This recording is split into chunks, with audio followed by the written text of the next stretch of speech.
Welcome to the Thinking Cast, and today we're going to discuss Pride and Prejudice. It is a truth universally acknowledged. You have to say it. You have to.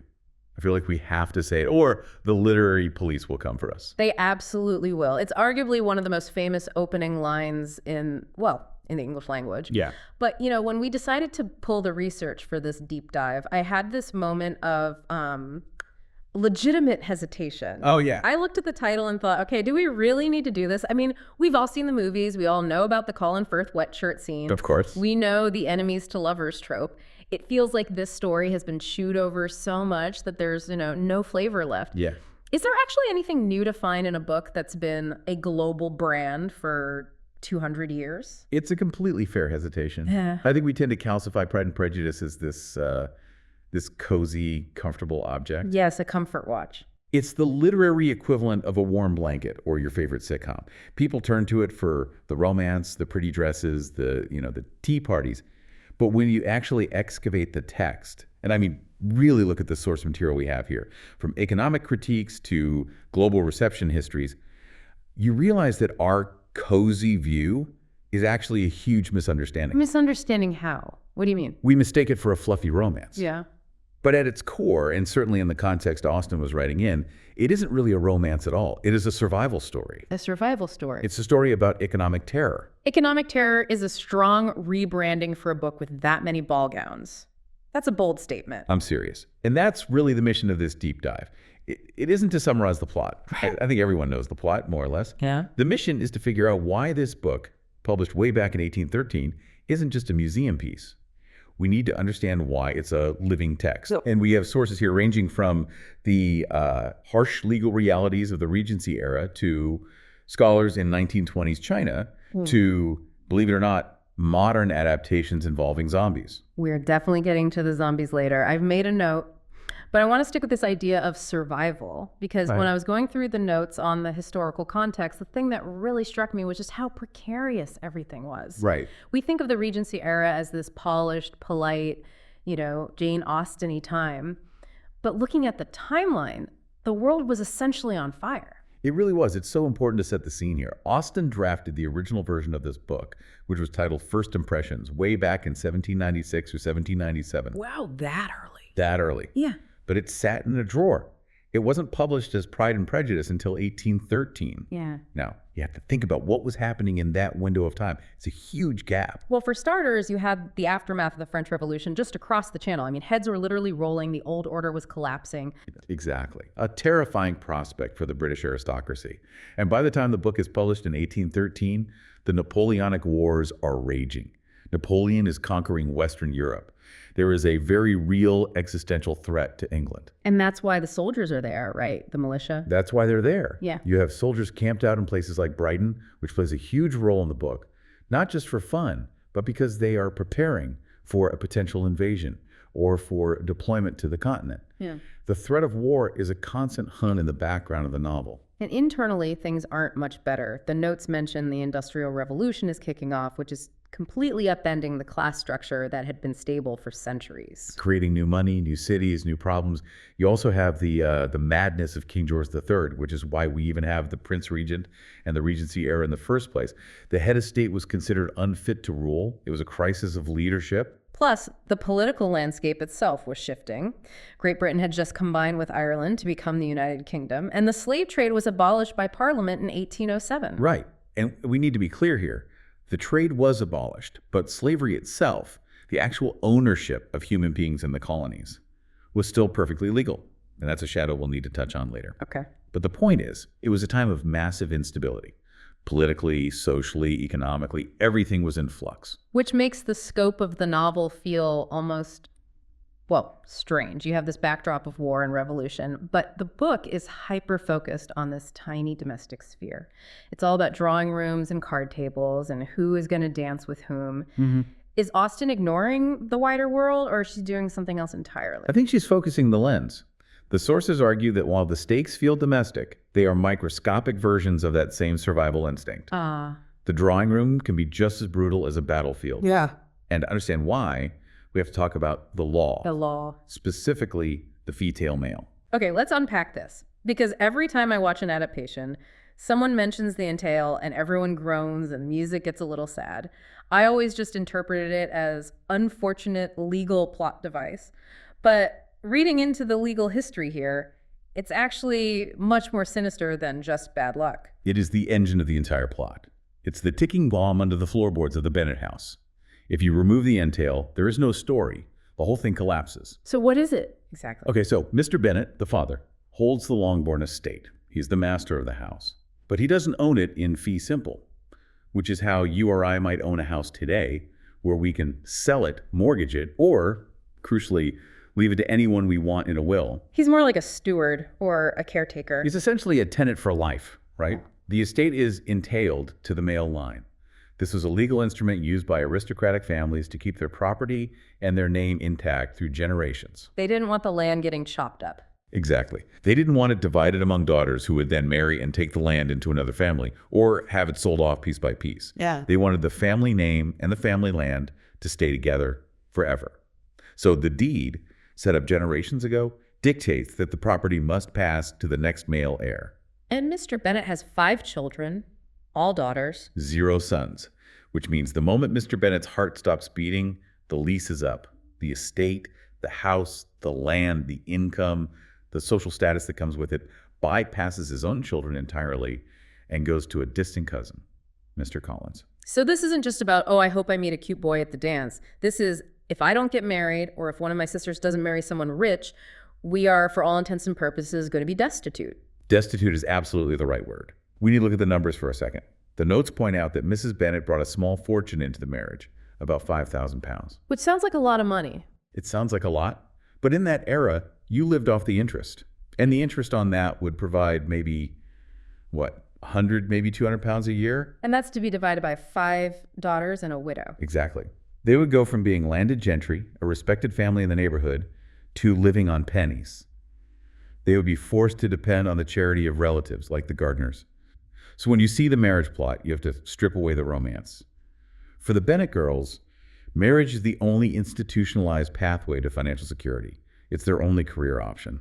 This completely, and I mean completely, changed how I view Mrs. Bennett. I think historically, and definitely in pop culture, she's painted as the villain, or at least the clown. The embarrassing mom. Totally. She's loud, she's embarrassing, her nerves are bad, she's obsessed with $5,000 a year. We are meant to laugh at her, but looking at this economic cliff they are all standing on, is she actually the most rational person in the book? It's laughing. It's a controversial take, but you could make a very strong case for it. She is the frantic voice of economic reality in a house full of people who are, to varying degrees, ignoring it. She's the only one who seems to understand that the clock is ticking. I mean, Mr. Bennett is hiding in his library reading books. He's checked out. Meanwhile, Mrs. Bennett is the one looking at her 5 daughters and thinking, we are going to be homeless. I have to get these girls married off. Her methods are clumsy, and her understanding is mean, as the book says, but her core motivation is survival. And she's operating in a system where women had almost 0 agency to solve this problem on their own. Right. We have to remember the legal and social position of women. They were dependent on male guardianship their entire lives.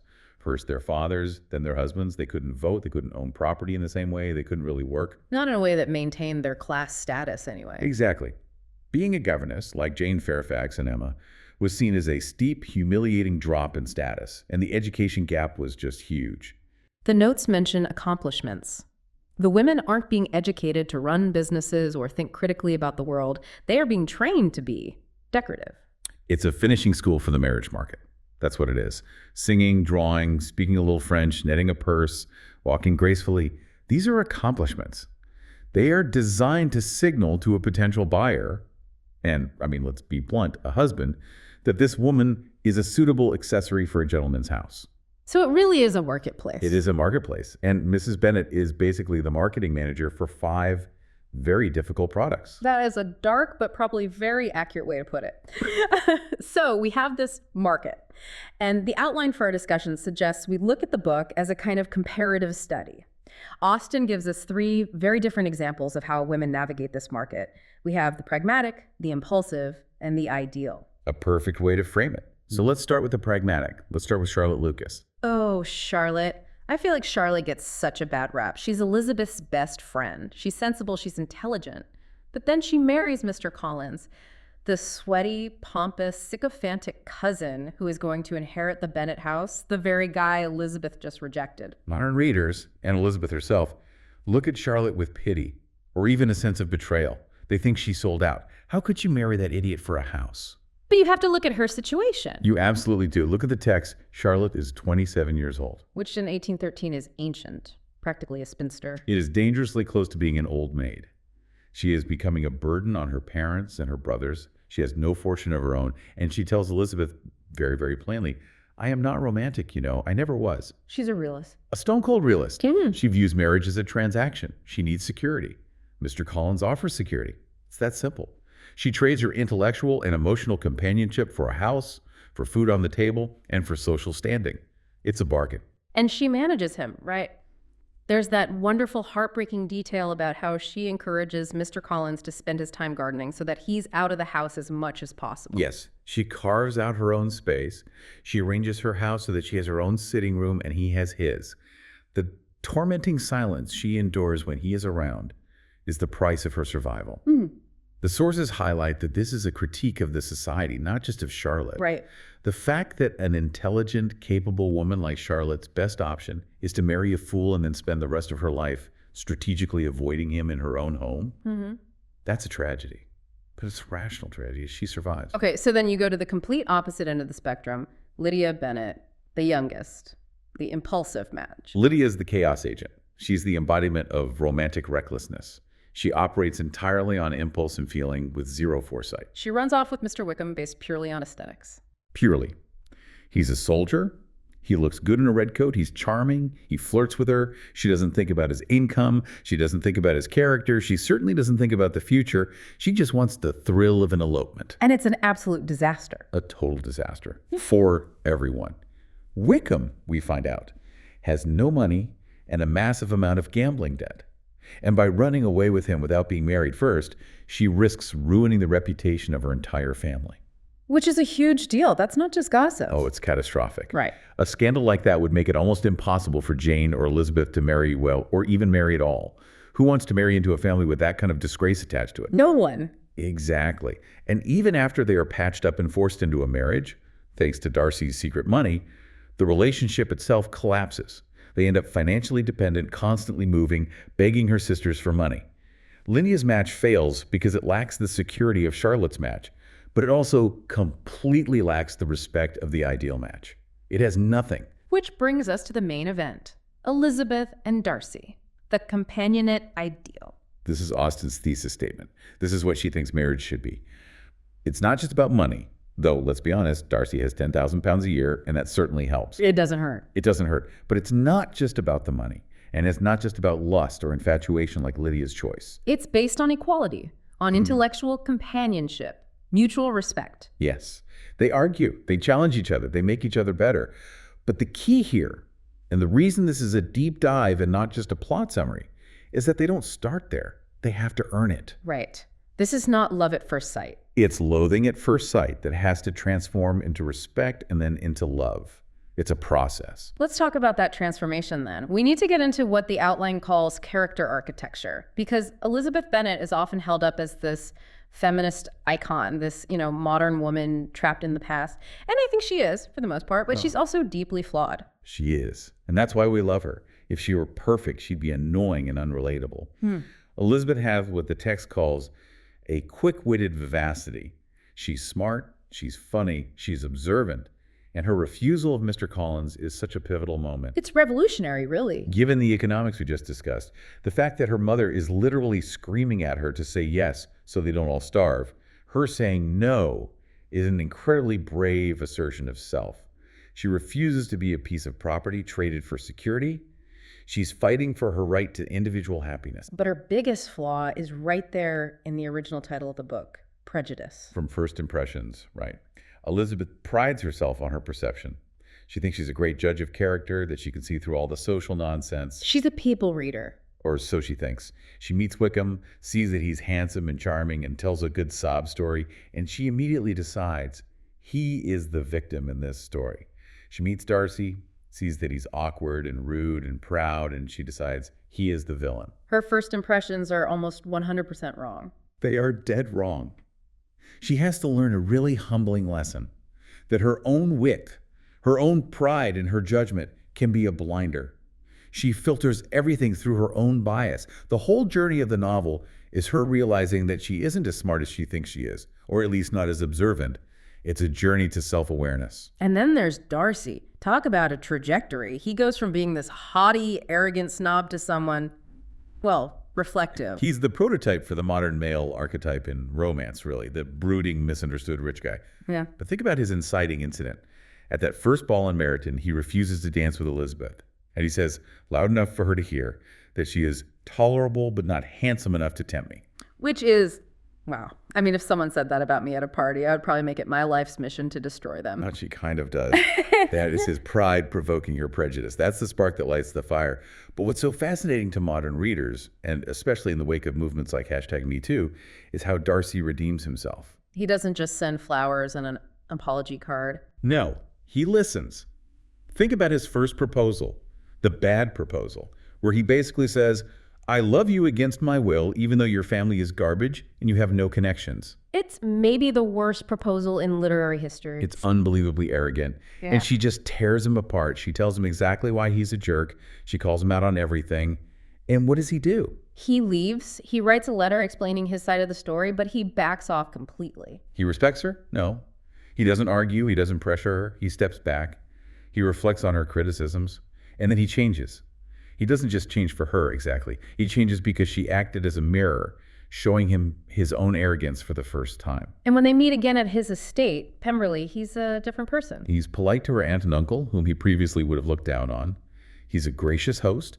He shows that he can balance his natural authority and his masculine role with a newfound sensitivity and respect. And then he saves the family. He finds Lydia, pays off Wickham's debts, and forces him to marry her. And he insists on keeping it a secret.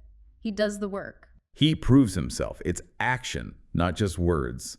That's why he's still the romantic gold standard 200 years later. He learns, he grows, he acts with integrity. Now, we have to talk about the fathers. The outline calls them the failed fathers. And I have to admit, when I first read the book as a teenager, I loved Mr. Bennet. I thought he was hilarious. Everyone loves Mr. Bennet at first. He sits in his library, makes fun of his wife, he makes fun of his neighbors. He feels like the audience surrogate, you know? Yeah. The one sane person in a house of fools. But the sources we have here are actually really, really critical of him. The sources are brutal on Mr. Bennet, and I think rightly so. He is described in the text as an odd mixture of quick parts, sarcastic humor, reserve, and caprice. He's charming, yes. His wit is undeniable. But if we look at him through the lens of parental duty, yeah, he is an absolute disaster. Because he's just checked out. He's completely passive. Completely. He married a foolish woman for her looks, fell out of love with her, and decided to just retreat. He knows his wife is silly. He knows his younger daughters, Kitty and Lydia, are running wild and flirting shamelessly with soldiers.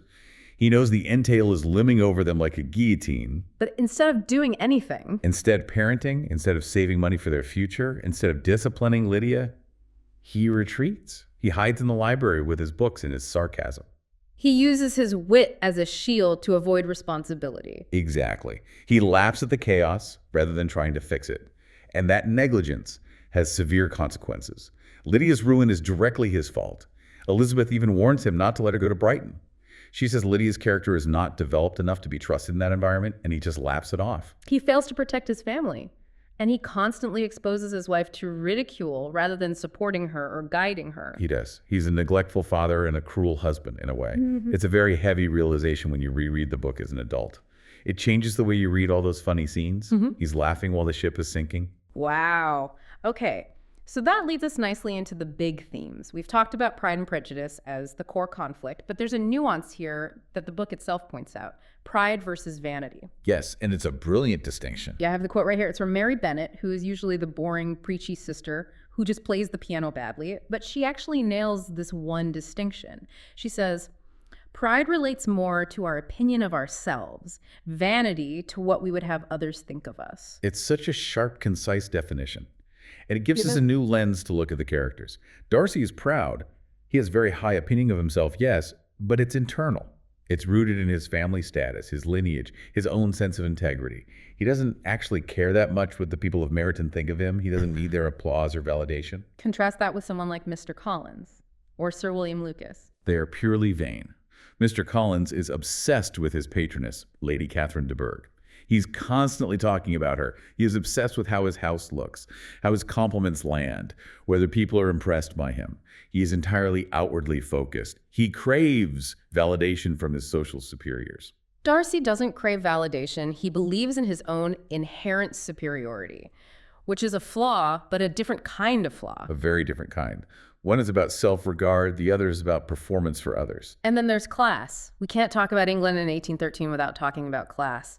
The novel is described in our notes as a panorama of society. It really is. It meticulously scrutinizes the old versus the new money, the aristocracy versus the middle class.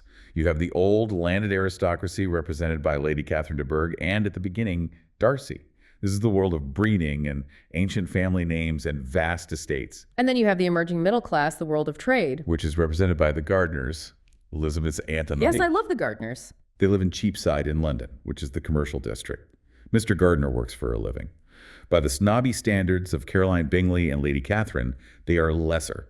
They are tainted by the smell of the shop. But Austen just completely flips the script on that. She totally does. Because the Gardners are, without a doubt, the best parental figures in the entire book. Even though they aren't the parents. Right. They are sensible, well-mannered, intelligent, and deeply kind. They are the ones who give Elizabeth sound advice. They are the ones who facilitate the reunion of Darcy and Elizabeth by taking her on that trip. Austen is making a powerful statement here. She is challenging the class snobbery of the time by showing that true gentility isn't about your bloodline. It's about your character and your behavior. Right. And Lady Catherine is the perfect counterexample. She's the daughter of an earl. She has all the status in the world, but she's rude, arrogant, and incredibly intrusive. She interrogates Elizabeth about how many windows her drawing room has. She's just tacky. She is the satirical embodiment of that rigid, entitled hierarchy.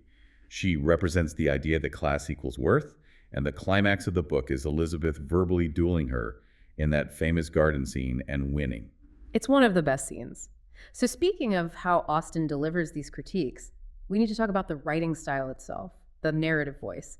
The notes mention a term, free indirect discourse. Now, this sounds like a very academic buzzword, but can we explain what it actually does in the story? It sounds fancy, but it's actually Austen's superpower. It's the technique that makes her books feel so modern and so psychologically real. Before Austen, novels were often written either in the first person, I did this, I thought that, or a very distant, omniscient third person. She did that, he said that. Free indirect discourse blends them together. So it's the narrator speaking, but with the character's specific flavor or point of view. Exactly. The narrative voice slips in and out of a character's consciousness without using tags like she thought or he felt. You might read a sentence that says, "It was a wonderful ball, and it was a particular shame that Mr. Darcy was too proud to dance." Okay. That's the narrator speaking, technically. But the opinion, the judgment that he's proud, that's coming from inside the minds of the Meryton community or from Elizabeth's perspective. It allows for incredible irony. Biting irony. Yeah. We get to see the world through Elizabeth's prejudices without the author stopping the story to say, and now, here's what Elizabeth was thinking. Yeah. It immerses us in her errors of judgment. It's why the plot twist with Wickham works so well. We are fooled by him because we are inside Elizabeth's head, sharing her blind spots. It's a masterful technique. Okay, so we've established the 19th century context, the characters, the style, but here's where it gets really, really interesting for me. This is the deep dive twist, as we call it in our prep. We assume this is a very, very English book. Yeah. It's tea, it's wet lawns, it's stuffy British manners, but the research shows it has this massive and, to me, surprising global resonance, specifically in Asia. This is such a fascinating area of scholarship. It proves the universality of the text in a very concrete way. It's not just a story about an English village anymore. Let's look at China first. I found this section on the Chinese reception fascinating because it totally flips the script on how we in the West see Austen. For us, she's a pillar of the canon, but the notes say that in the early 20th century, Chinese intellectuals actually rejected her. They did. Controversial, might be putting it lightly. You have to look at the timeline. This is the 1910s and 20s in China, the era of the May 4th movement. Chinese intellectuals are desperately trying to modernize the country, to break free from the old Qing dynasty traditions. They want literature that screams revolution. They want big political novels. They want stories about social upheaval, nation building, fighting imperialism, fighting for the common person. And instead, they get gossip about who is dancing with whom at a country ball. They get tea parties in Hampshire. Exactly. And they were not impressed. There's a quote here from a prominent critic in the period who basically dismissed her works as anesthetic. They saw the focus on domestic detail not as art, but as this trivial conservative fluff that distracted people from the real work of saving the nation. They thought, why are we reading about these privileged women and their marriage problems when our world is burning? It's a critique some people still have today, actually. But there were also practical translation issues, right? I love this detail about the food. So the translation challenges are just hilarious. You have to remember, in 1920s China, concepts from Regency England like mince pies or brawn didn't really have direct cultural equivalents. So the early translators had to improvise. Mince pies were often translated as something like steamed buns or meat pies. Close enough, I guess. But there's one translation where brawn, which is a type of jellied meat terrine, just got translated as the color brown. Would you like a slice of brown? It's delicious, but it shows the cultural distance they had to bridge. However, that view of Austen as conservative and irrelevant changed drastically. When did that shift happen? It really started around the 1980s. As China opened up economically and culturally, there was a huge surge in Austen's popularity. But the reading of her work shifted. Modern Chinese readers and scholars don't see it as conservative fluff anymore. They see Elizabeth Bennet as a symbol of feminist intellectual autonomy. So she's a woman navigating a restrictive patriarchal society using only her mind. Precisely. She fights back against authority figures, Lady Catherine, Mr. Collins, even Darcy at first, with her wit and her intelligence. And that resonates powerfully with modern readers who are navigating their own rapidly changing social landscapes and gender roles. And Japan engaged with her work even earlier, right? Okay. The notes mention Natsume Seki. Yes. Natsume Suseki. And if you know Japanese literature, he is an absolute titan, like the Dickens or Tolstoy of Japan. He and his literary circle were reading Austen in the early 20th century. They used her model of the novel of manners to develop what they called social fiction. They realized that you could use a small domestic story to explore the friction between the individual and a society in flux. So they took her template? They took her template and used it to write about Japan's own industrial crises and the clash between old traditions and new Western values. She gave them a framework for social critique. But the strongest connection in the notes, and the one that feels most vibrant today, seems to be in South Asia, specifically Pakistan and India. Absolutely. There's a very compelling argument from scholars that many South Asian readers often live the world of Austen more directly than modern Western readers do. Because the social structures are more similar. Think about it. The concept of arranged marriages, or at least semi-arranged introductions through family networks, the intense pressure from matchmaking aunties, the idea that family reputation and honor is absolutely paramount, the economic necessity of a good match. These are historical footnotes for a lot of readers in the West, but they are very present realities in many parts of South Asia. The notes mention an anthology called Austenistan. Yes, which came out of the Jane Austen Society of Pakistan, which is a real and very active group. It's a collection of short stories that adapt Austen's plots to contemporary Lahore and Karachi. It deals with the marital imperative, that crushing social and familial pressure to find a suitable match before a certain age. And it shows that Austen's templates fit perfectly. The Regency dynamic isn't dead, it just moved geographies. And we can't talk about this without mentioning the movie Pride and Prejudice, Gurinder Chadha's adaptation. I love this movie. It's so colorful, it's fun, the music is great. But the analysis here in our research points out a really specific narrative shift that I hadn't noticed before. It's the Bollywoodization of the story, but it goes deeper than just adding musical numbers. It reflects a fundamental difference in cultural values. Mm-hmm. In Austen's original novel, the individual romance is the ultimate goal. Elizabeth and Darcy leave their dysfunctional families behind to form their own separate ideal unit at Pemberley. It's about the couple breaking away. But in Pride and Prejudice, the family unit is elevated above the individual couple. And you can see this in one key scene change. Notice who is missing from the movie. The Gardners. The sensible aunt and uncle we just praised, they're gone. They cut the Gardners entirely. And why would you do that? Because in the traditional Bollywood narrative structure, you don't need substitute parents. The goal is to heal and unify the original family. So they elevate the father figure, Mr. Bakshi, the Mr. Bennet character.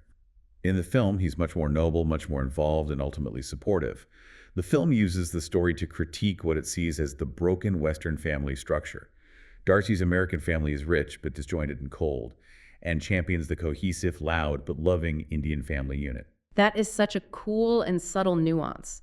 It emphasizes that you don't just marry the man, you marry the entire family. Exactly.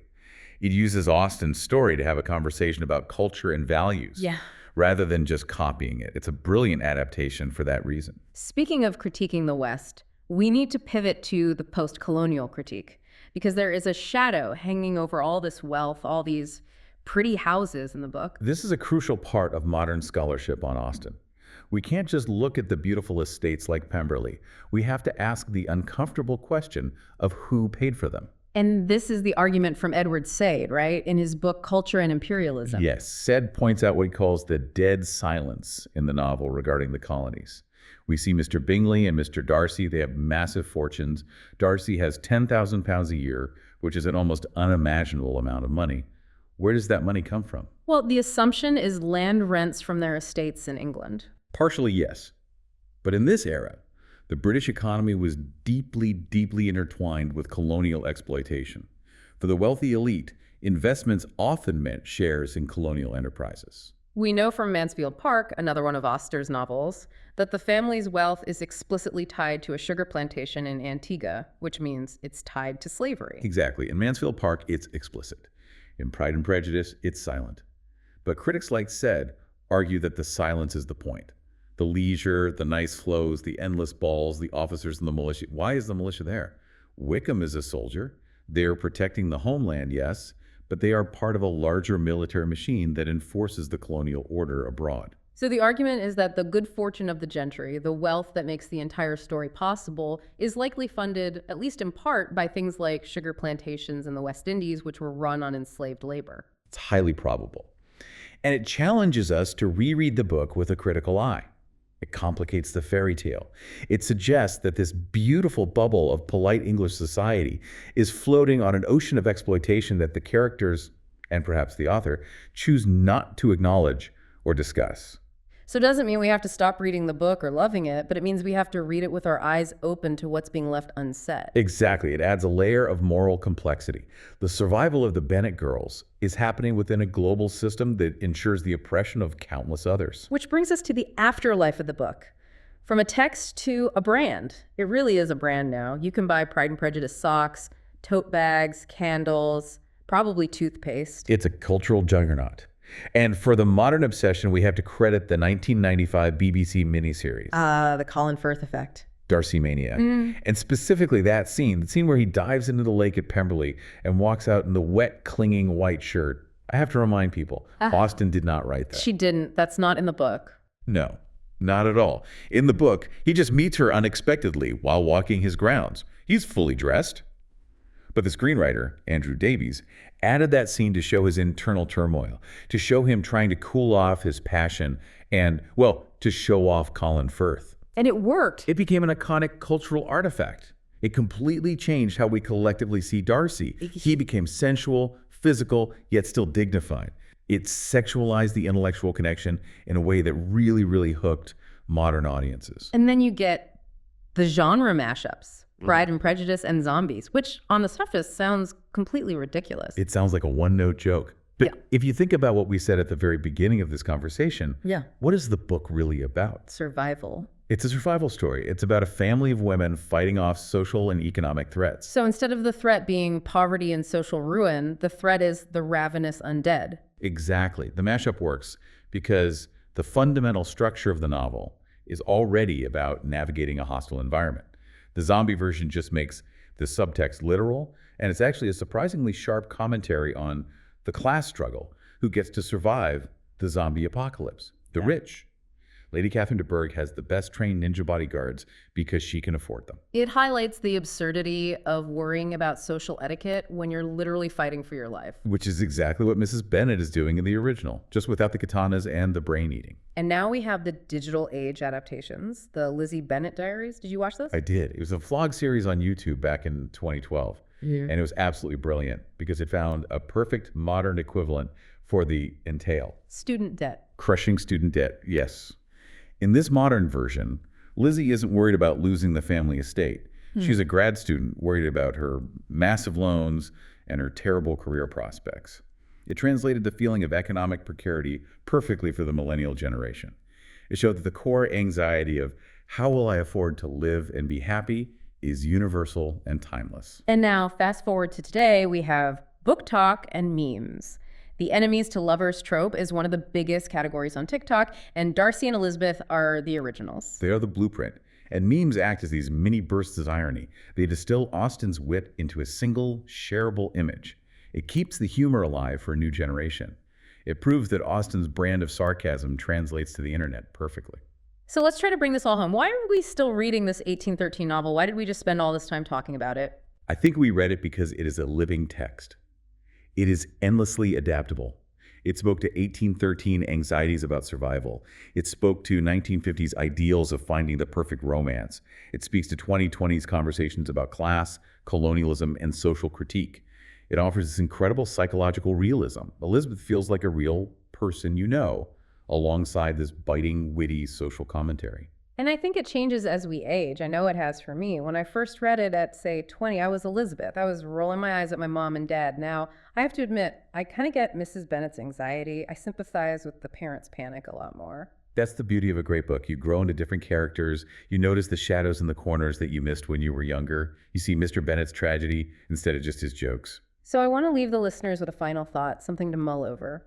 We look at the marriage market in the book, the balls, the formal introductions, the intense financial vetting, and we think, thank God we're past all that. We think we are free from that system, but are we? That is the question, isn't it? In a world of dating apps, where you swipe left or right based on a photo, which is just another form of first impressions, and you can filter people by their height or their job or their education level, isn't that just a digital entail, a new set of restrictions? We filter for status, we filter for income, we curate our profiles to present the most marketable version of ourselves. Have we actually moved past the marriage market, or have we just digitized it? And disguised it as individual choice. Exactly. It's a sobering thought. We might be a lot more like the Bennets than we want to admit. Thanks for watching. If you enjoyed this discussion, consider liking the video and subscribing for more deep dives into the classics. Until next time.